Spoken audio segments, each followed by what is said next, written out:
Good evening. This is All India Radio and I am Valsa Williams with news at 9.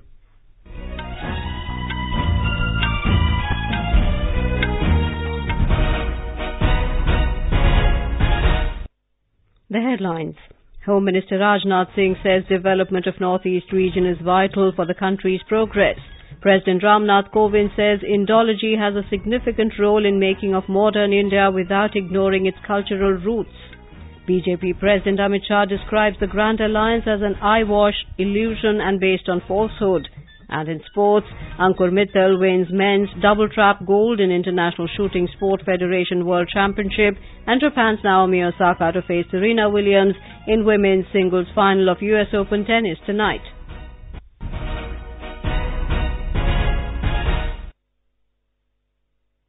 Home Minister Rajnath Singh says development of Northeast region is vital for the country's progress.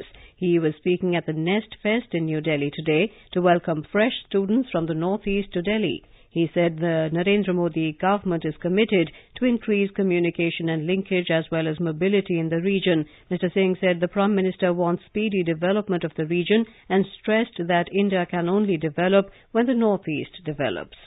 जब तक new north east नहीं बनेगा तब तक हमारे new India की भी यह कल्पना किसी भी सूरत में साकार नहीं हो सकती और इस दृष्टि से हम लोग प्रयत्न कर रहे हैं। लॉ एंड ऑर्डर की सिचुएशन में तेजी के साथ सुधार हुआ है। हम लोगों ने फैसला किया कि यदि हम वहां की प्रॉब्लम्स को रिजॉल्व करना चाहते हैं तो नॉर्थ ईस्ट के लोगों के साथ सीधा हमारा डायलॉग होना चाहिए। The Home Minister said India has developed at a fast pace with improved air, road and rail connectivity.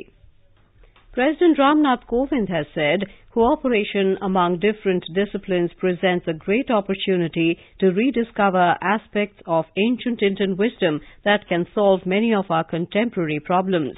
Speaking at the Charles University in Prague, the capital of Czech Republic today, the President said Indology has brought the two countries together. He said it also had an enormous impact in the making of modern India.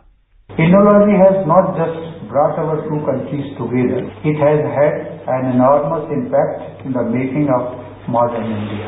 It rediscovered India's rich past and triggered a cultural awakening. It enabled India to imbibe and assimilate modernity without letting go of its cultural roots.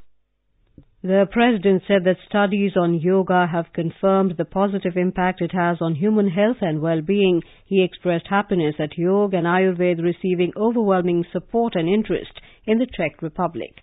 Later, he visited the ELI Beamlines International Laser Research Institute on the outskirts of Prague.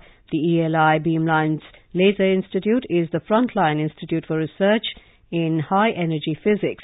It has a cooperation with Tata Institute of Fundamental Research. Our correspondent covering the President's visit has filed this report. President Ramnath Kovind's visit to the Czech Republic has sought to evolve the historic civilizational ties into strategic link of cooperation and synergy. India as a welcoming economy with new vigor offers opportunities for Czech Republic to cooperate and build together a relationship that is mutually beneficial. From yoga and Sanskrit to leisure, technology and defense cooperation, this visit of the President was able to achieve a seamless connect. Rajesh Jha, AIR News, Prague. Prime Minister Narendra Modi has said that India-Nepal relations have received a boost in momentum with frequent high-level interactions. Mr. Modi said this while interacting with former Prime Minister of Nepal and co-chairman Nepal Communist Party Pushpa Kamal Dahal Prachand, who called on him in New Delhi today. Mr. Modi recalled their previous interactions and thanked Mr. Dahal for his valuable contributions in strengthening India-Nepal relations. The two leaders discussed the progress in India-Nepal relations as well as other issues of mutual interest. BJP President Amit Shah today described the Grand Alliance as an eyewash, illusion and based on falsehood and asked the party workers to expose it among the people. Defence Minister and senior party leader Nirmala Sitharaman briefed media after day one of the BJP's two-day National Executive meeting in New Delhi. महागठबंधन के बारे में बात करते हैं, अध्यक्ष जी ने उसको ढकोसला बोले, भ्रांति बोले और झूठा डाले और ये भी बोले कि इन महागठबंधन में जो भी पार्टियां आ रहे हैं उन हर एक के साथ बीजेपी लड़ करके जीत कर भी आए 2014 के बाद भी। इसीलिए Mahagathbandhan is nothing which is going to be making a difference. Quoting Mr. Shah, Ms. Sitharaman said the no-confidence motion brought by the opposition shows their frustration and disruptive politics. She said the BJP is working on making India, while Congress is indulging in politics of breaking India. Making India अगर हमारे तरफ से चल रही है, breaking India चल रही है कांग्रेस की तरफ से। कांग्रेस आजकल आइडेंटिफाई करती है उनके अपने आप को ब्रेकिंग ग्रुप के साथ। ये विषय अध्यक्ष जी ने बोले। Quoting the BJP president, Ms. Sitharaman said the next Lok Sabha election will be fought on the basis of Modi government's achievements and asked party workers to take the government's good work to the people. Mr. Shah said youth, the poor, women and every section has been touched by the NDA government schemes. He also spoke about Kerala flood and urged party workers to keep contributing for the rehabilitation. The BJP National Executive in its meeting passed a condolence resolution expressing deep sorrow over the demise of former Prime Minister Atal Bihari Vajpayee. In the resolution, the party described him as a multifaceted personality, an outstanding orator, a poet and passionate journalist. It said he not only took the politics in a positive direction, but also the whole governance system. Paying tributes to Atalji, the meeting resolved that every party worker will follow the path shown by Atal Bihari Vajpayee and take forward the good governance and politics of development. Earlier, Prime Minister Narendra Modi and BJP Chief Amit Shah jointly inaugurated the meet. The meeting is being attended by all national and state executive members, BJP veteran L.K. Advani, along with senior party leaders and union ministers including Arun Jaitley, Rajnath Singh, Sushma Swaraj and Nitin Gadkari are attending the meeting. Prime Minister Modi is scheduled to give the valedictory speech tomorrow. Earlier, BJP President Amit Shah inaugurated the party's office bearers meeting in New Delhi. This is All India Radio giving you the news. For quick news updates, follow us on Twitter at AIR News Alerts. Minister for Petroleum and Natural Gas Dharmendra Pradhan has said India is committed for a clean and green fuel network. Addressing a thematic session on sustainable mobility at the Global Mobility Summit in New Delhi this afternoon, Mr. Pradhan said, as the world is moving towards the future of mobility, the transition has to be focused on clean and affordable mobility solutions. He said India's transportation has to be driven by public transport.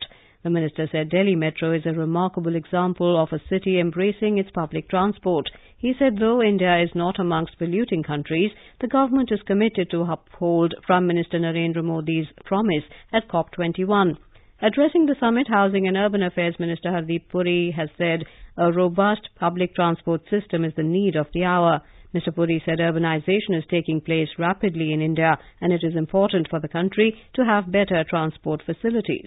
Deputy Minister for Transport of South Africa, Sindisiwe Lydia Chikunga, Senior Minister of State for Transport in Singapore, Dr. Pin Min Lam, and UK Investment Minister Graham Stewart also addressed the session.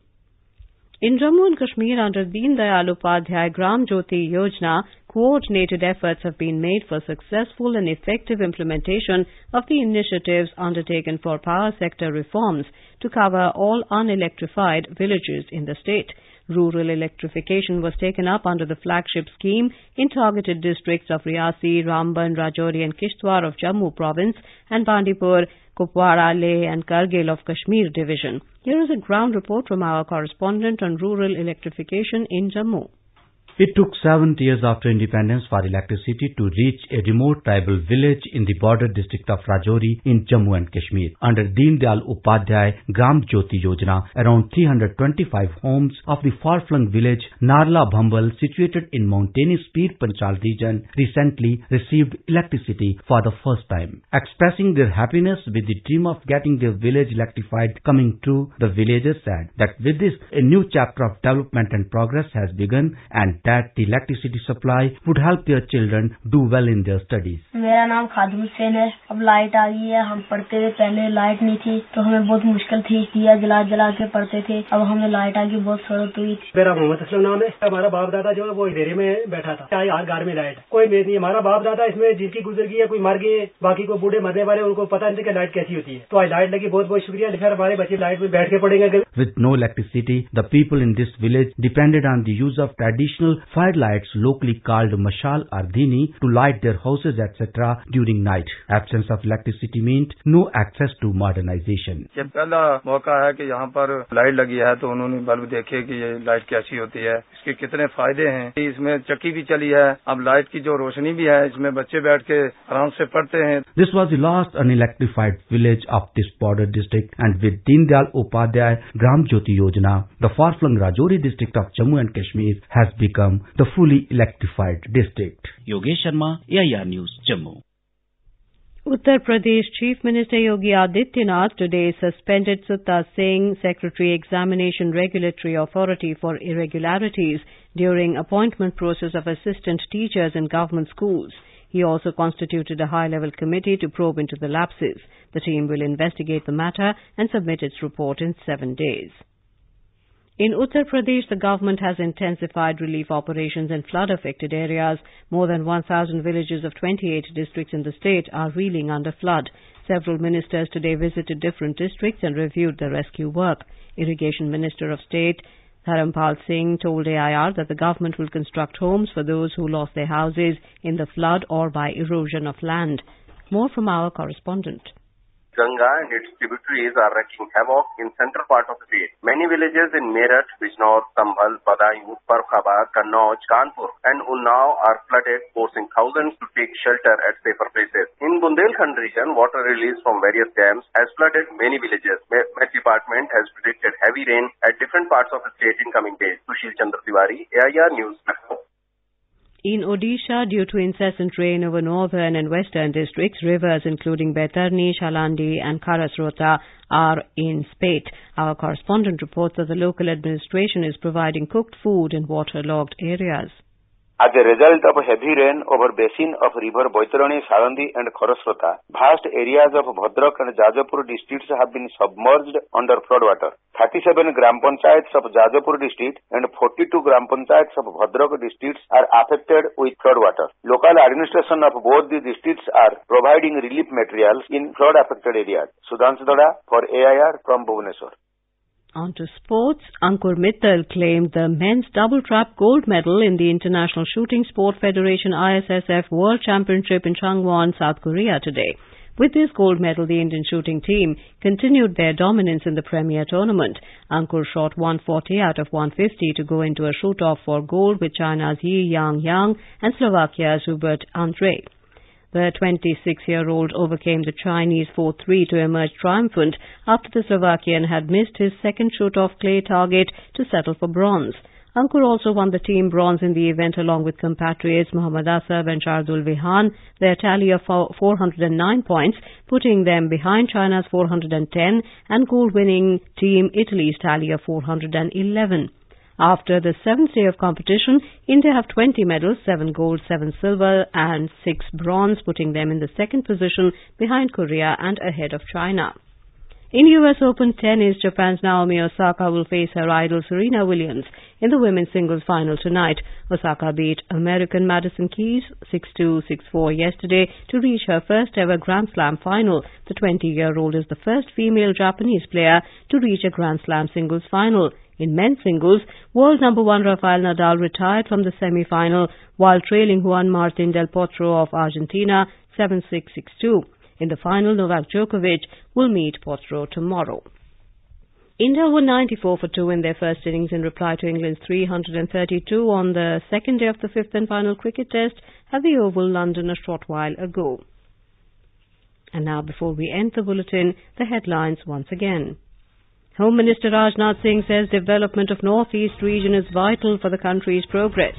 President Ramnath Kovind says Indology has a significant role in making of modern India without ignoring its cultural roots. BJP President Amit Shah describes the Grand Alliance as an eyewash, illusion and based on falsehood. And in sports, Ankur Mittal wins men's double trap gold in International Shooting Sport Federation World Championship, and Japan's Naomi Osaka to face Serena Williams in women's singles final of US Open tennis tonight. For details of these stories and more, log on to our website www.newsonair.nic.in, and that is all in the news at 9. Good night.